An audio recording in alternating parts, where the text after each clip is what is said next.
বাবা সাহেব আম্বেদকর এডুকেশন ইউনিভার্সিটির আন্ডারে যে বিএড কলেজগুলি আছে, ফরম্যাট অনুযায়ী আজকে আপনাদের বিএড কোর্স নিয়ে আলোচনা করছি। তার আগে বলি, আমার বিএডের semester 1, semester 2, semester 3, semester 4 practicum বই আছে। সেই প্র্যাকটিকাম বইগুলি আপনারা অবশ্যই কলেজটির থেকে পেয়ে যাবেন। তার সঙ্গে বলি, আপনারা অনেকেই ভিডিওর পিডিএফ নিতে চান, তাদের ক্ষেত্রে বলি, এই ভিডিওটির পিডিএফ ফাইল ডেসক্রিপশান বক্সে দেওয়া রয়েছে। পিডিএফ ফাইলটির পাসওয়ার্ড ভিডিওর মধ্যে রয়েছে, আপনারা ভিডিওটি দেখুন। আজকে বিএডের একটি লার্নিং ডিজাইন নিয়ে আলোচনা করছি।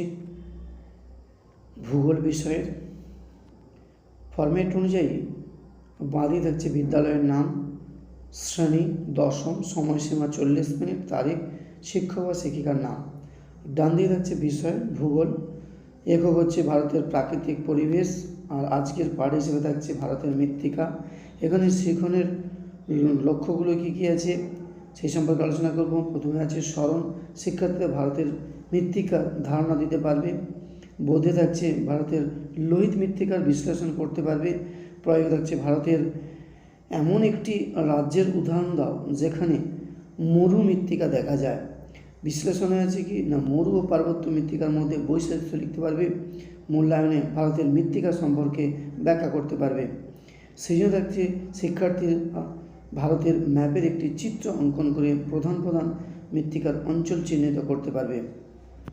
তারপরে থাকছে শিক্ষার্থীদের বিশ্লেষণ ও প্রাসঙ্গিকতা। এখানে কয়েকটি প্রশ্ন থাকবে, যেমন শিক্ষার্থীরা বলতো চাষিরা জমির কি কর্ষণ করে চাষবাস করে। তারপরে থাকছে শিখন সহায়ক উপকরণ বা নির্বাচন ও প্রস্তুতি। পাঠ্যপুস্তক থাকছে শিখন উপকরণ, সাধারণ উপকরণ থাকছে চক, ডাস্টার, কৃষ্ণফলক, পাঠ্য বই। বিশেষ উপকরণ হিসেবে থাকছে ভারতের মানচিত্রের একটি মডেল। শিখন কৌশল হিসেবে থাকছে বাঁধা আছে শিখন ক্ষেত্র, ডান দিকে আছে প্রাসঙ্গিক কৌশল। শিখন ক্ষেত্রের মধ্যে থাকছে মৃত্তিকার ধারণা, প্রাসঙ্গিক কৌশলের মধ্যে থাকছে শিক্ষক মহাশয় আলোচনা পদ্ধতির মাধ্যমে ভারতের মৃত্তিকার ধারণা দেবেন।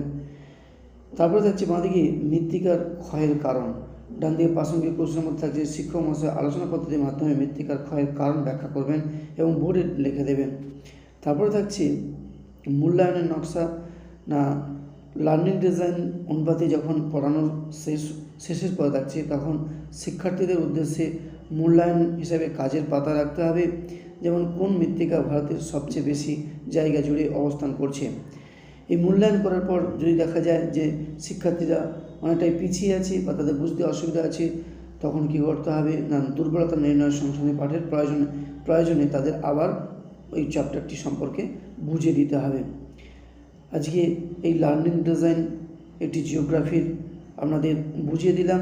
সর্বশেষ বলি, যখন শিক্ষক বা শিক্ষিকা মশাই আপনাদের কলেজে এই লার্নিং ডিজাইন বা এই প্র্যাকটিকামটি নিয়ে আলোচনা করবেন, অবশ্যই তেনাদের কথা অনুযায়ী তেনাদের অনুপাতে আমরা প্র্যাকটিকামটি করবেন। আমার এই প্র্যাকটিকামটি প্রেসেন্ট হিসেবে আপনাদের সাহায্য করবে।